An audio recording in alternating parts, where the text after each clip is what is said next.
Welcome to Black and Gold Digital Edition, a behind-the-scenes look at your Pittsburgh Steelers.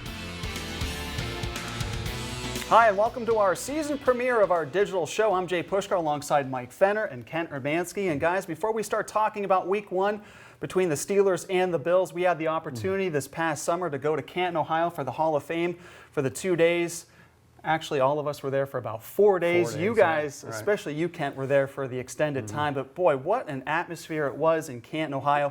The festivities, the pageantry of it all. Mike, what did you take away from that experience while you were there? Boy, it was good to be back with people. It was good to be back in a crowd, and it was good to have football back, especially with the two best fan bases, I think, in the country, the Black and Gold, of course, and the Dallas Cowboys. Those fans travel from all over, and they were excited to see their teams, no matter what the score ended up being in that preseason opener. And it was just good to see football fans back together and enjoying the sport that we all love. Yeah, I think everybody missed just that camaraderie, whether you loved your teams or you had that bitter rivalry going on, just to see everybody all dressed up, painted up, ready to go. It was a great atmosphere. Kent, what about you? For me, it was like being a kid in a candy store because through COVID, I was, no pun intended, but I was sidelined for an entire year. So it was the first real action back at a game, that being on the field, being around, like you said, that many people there to celebrate a weekend of football. It was fun. It was a great time. It was amazing just to be able to rub shoulders with the who's who of pro football. I mean, the likes of the past, the present, and then the future. The fans having a chance to have those meet and greets. It was just a tremendous opportunity. And for fans out there that have always wanted to go to the Pro Football Hall of Fame, I suggest you do it. It's a great time, especially when it comes to enshrinement weekend. But guys. I mean, not to interrupt you, but it was truly a Steelers weekend too. Oh my gosh, it was. So many of the Steeler players, coaches, previous people going into the Hall of Fame. It was just dominated. And I think it's safe to say that Troy Polamalu is now the real face of the franchise. Yeah, I mean, no he doubt. got the biggest ovation and the longest ovation in the entire weekend, knowing that there were 4 other guys going into the Hall of Fame as well. But I truly enjoyed a lot of the speeches that not just the Steelers. So it was fun. It was a great time. Yeah, if you don't have a chance to go, do so. It's well worth the price of admission. Anyway, guys, we're going to pivot now and get ready for the upcoming regular season game against the Buffalo Bills. And these two teams are very familiar with each other the last few years. Last year, they went up to Buffalo, pretty much an empty stadium. Buffalo able to pick up a much-needed victory. And it's almost to the point where they were starting to snowball the Pittsburgh Steelers, going in the wrong direction after that great start. How do you see this matchup taking place, Mike? I think a lot of people are underestimating Pittsburgh coming into this game, and a lot of people are kind of penciling in Buffalo in a lot of different categories. They're penciling them in as one of the top teams in the AFC, maybe the East champion already. I'm not so sure that Pittsburgh can't go in there and make some noise and surprise some people. And I'm not so sure that Buffalo is the obvious AFC East champion either. I think you're going to have a couple other competitors, some contenders New England with New England and Miami potentially. So I think Pittsburgh is going to come in there with a lot of people really not having them high on their radar. I think they're one of the most under-the-radar teams in the league that could really surprise and make noise. And I mean, I picked them on our show to win. I'm the lone wolf, but you are. Hey, I've been wrong plenty more times. So. And Kent, you've been to so many of the training camps over the last few weeks. A lot of changes to this roster too, but you kind of get the sense that this team it's business as usual, that they're ready to go, even though they've got a lot of rookies and a lot of new faces on this roster. And like you said, that's what concerns me, because I've been watching the progression of them trying to build this offensive line, and just within a week or last week and a half, they're moving guys around. Dotson, they're moving more to the left tackle. Just you can't be playing around with that late in the season, trying to figure out who's going to be where. That's what causes me the most concern going into this game, a game on the road that's going to be loud.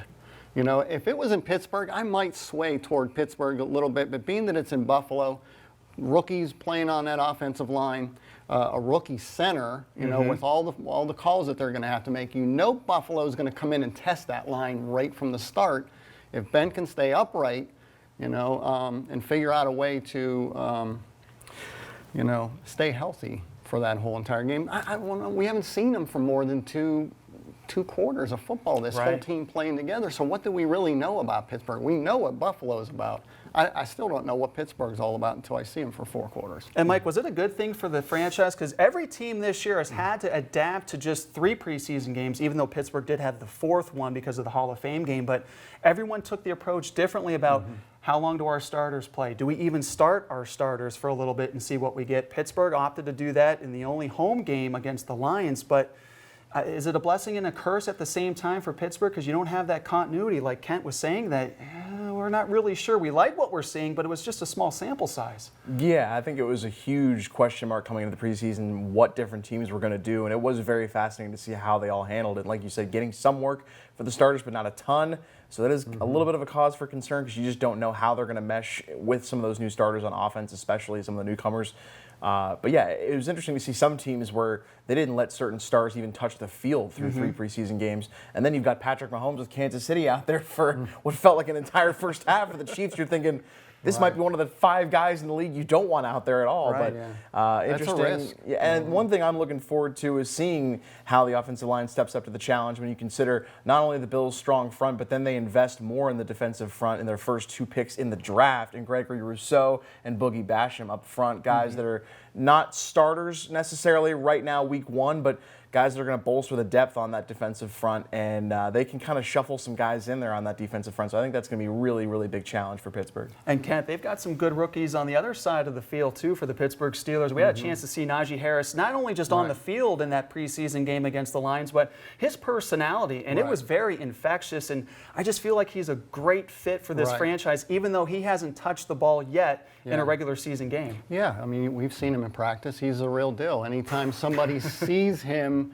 up close in person is just in awe jarring. of his physical specimen. Yeah. I can't wait to see him for 4 quarters on the field and what he can do. And if anybody can help that offense or help Ben, it's him. I know they've got a lot of downfield weapons in Claypool and Johnson and guys like that. And I even like the rookie tight end in Freiermuth. But if Ben gets the time, then the sky's the limit. But if he's running for his life right off the bat, all those weapons are going to be negated real quick. I said this to you early on, but I think Najee Harris is a guy that can make their offensive line right. Where maybe you turn a 2 or 3 yard run into a 7 or 8 yard run because of his ability on his own to make it happen. Whereas you'd normally look at it the other way. A good offensive line is going to carry an average back from a 3 yard run to an 8 yard run. I think Harris can make them right in a lot of situations where they might not be up front because he is that talented. And he's great out of the backfield as a receiver. We saw it a couple times that they've got a lot of play calls for him to come out of the backfield or even a simple screen pass. As Mike mentioned, he turns a 2-3 yard play. He can go to 40, 50 yards, if not take it to the house. Yeah, I mean, if they can get going on offense and keep Josh Allen and that offense off the field, take that, get a couple of quick scores, maybe off a turnover or something, and take the crowd out of it. Now you've turned the tide to yourself. So I don't know. It's going to be interesting to see. I can't wait to see how it turns out. We've been watching them for 5 weeks now. Practice in Canton, from Canton all the way to the last practice, during the regular season, getting ready for Sunday. I can't wait to see them and see what they're all about for 4 quarters. One last thing for topic, guys, is just Matt Canada taking over the play calls of the offensive coordinator. Do you get the sense that there is some comfort already during the camp, or is there still some question marks even there? Because from the reactions that we've gotten from Ben Roethlisberger, he's very pleased with the play calling. He knows that he has enough time in the huddle to make the adjustments that are necessary. It seems like it's a good transition so far. I think it's a good transition from the standpoint that I think they're going to mesh some of what he wants to do more than what Randy Fichtner did, but also still keep some of those elements of the offense that Fichtner had last year in terms of the quick passing game, because I think that's a huge advantage for a guy like Roethlisberger who doesn't quite have the arm he used to with the elbow injury and with the offensive line that might not be able to give him the time he used to have. That quick passing game is something I think Canada still wants to really implore and have them use. Get the ball out quick to a guy like Deontay Johnson, a Chase Claypool that can really turn those quick passes, those short passes into huge gains as well. I think that's going to be a key for their offense this year. Yeah, I agree. And if anybody can do that, or if there's weapons that can negate a pass rush that's going to take advantage of a rookie offensive line or an offensive line who doesn't quite have the cohesion, it's Najee Harris. I mean, because the other guys, you got your downfield weapons, you got your guys over the middle in Juju, that your possession receivers, and you got to account for Najee. That's what I like about the #1 draft pick in him. Everybody's against #1 draft picks with running backs, but he's a weapon that defense has to account for. And what a weapon to have to account for. It's a good problem to have, right? All right, guys, in closing, we all know who's picking who. You're the lone wolf based on our show. Yeah, You're going to go with the Steelers with the upset victory on the road by 3. Kent and I, along with Chip Reed, we like Buffalo.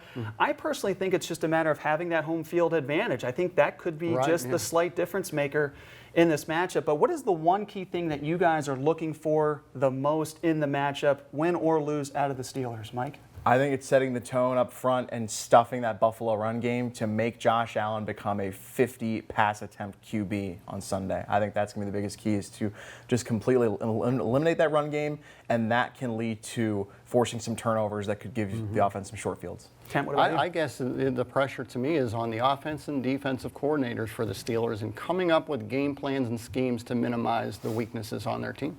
That's it. If they can do that, I'd love to be driving home and be proven wrong, eating crow the whole way back from Buffalo. And it's a nice short drive back to Erie, Pennsylvania. Right. Guys, thanks so much. We are looking forward to it. Kent and I, we will be up in Western New York getting ready for that game at Highmark Stadium. We'll have much more in the coming days in reaction of that contest. But for now, we'll say so long. So for Mike Fenner and Kent Urbanski, I'm Jay Pushkar.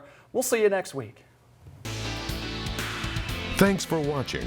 Join us again next week for Black and Gold Digital Edition.